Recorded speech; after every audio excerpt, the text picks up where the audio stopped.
Nearing the end of the Capital Gazette mass shooter trial, today the jury started to hear from the state's key witness. Yeah, WMAR 2 News' Abby Isaac standing outside the courthouse here in Annapolis right now with more on what happened today. Abby?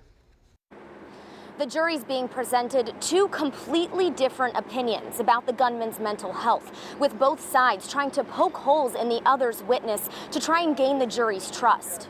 This afternoon, the state's key witness, who evaluated the gunman, Jared Ramos, for 20 hours, said he was proud of his actions, and his only regret was that he was unable to kill more people.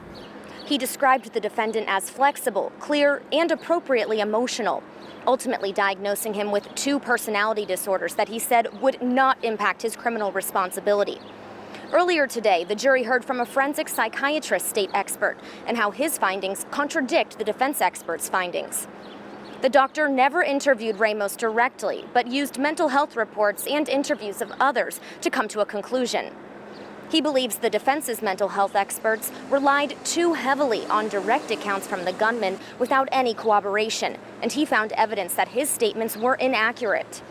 Defense experts previously testified to their diagnosis of autism spectrum disorder, delusional disorder, and OCD, saying they believe he's not criminally responsible.